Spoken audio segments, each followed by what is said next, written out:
The Coco Levy Fund scandals remain one of the most painful symbols of corruption and betrayals in the Philippine financial history. In the 1970s, under the Marcos regime, coconut farmers were required to pay a series of levies grants promised to modernize the coconut industry and improve farmers' livelihood. Over the years, these levies accumulated into billions of pesos collected from some of the poorest workers in the country. But instead of going to development programs, the funds were secretly used by President Ferdinand Marcos and his associates to acquire private enterprises such as the United Coconut Planters Bank and a significant stake in San Miguel Corporation. What was meant to lift up farmers became a tool for enriching a powerful few.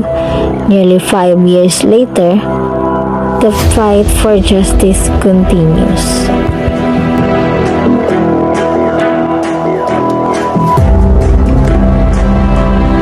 The scandal reveals layers of ethical and financial misconduct.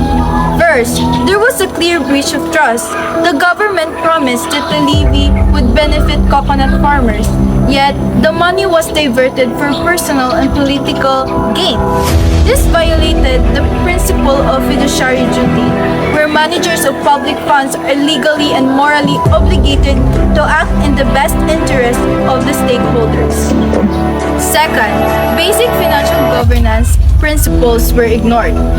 There was no transparency on how the funds were used, and there were no independent audits. There was no oversight, enabling a few individuals to control billions without accountability.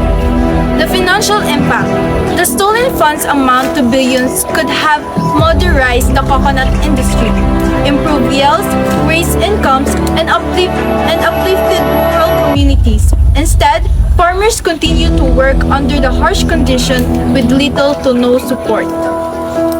The scandal deepened rural poverty, sparked countless protests, and fueled mistrust in government institutions.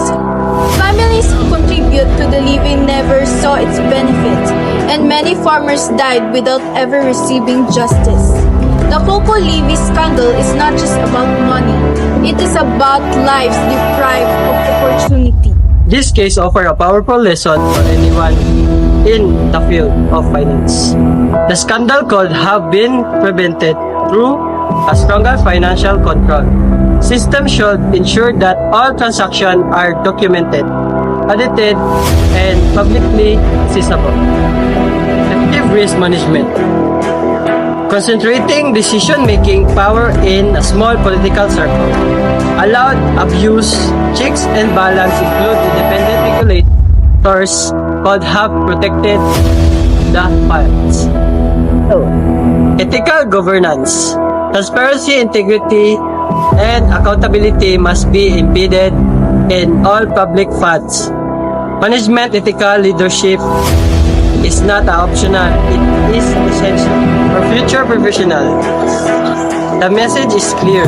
Financial management is not only about profit, it is also about fairness, responsibility, and protecting those who trust our decisions. As a future financial manager, these scandals profoundly shape our own ethical stance. It reminds us that even with legal system, unethical behavior can thrive when people choose silence or competency.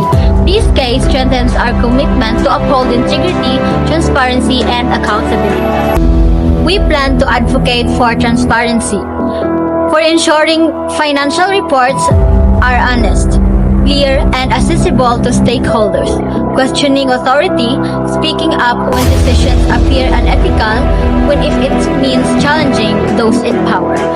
Last is to promote social responsibility. It is to remembering that financial decisions impact real lives, and that effects always come before personal gain. The Coco Levy Fund scandal teaches us that when ethics collapse, entire communities suffer. Public trust is sacred. Financial power must exercise with honesty, and governance system must protect, not exploit, the people they serve. To prevent similar injustice, financial professionals must uphold fiduciary duty, practice radical transparency, and strengthen accountability measures, and commit to using finance as a tool for public good. By learning from the past, we can help build the future where finance becomes a force for fairness, progress, and national transformation. Ultimately, ethical conduct is not just a professional choice.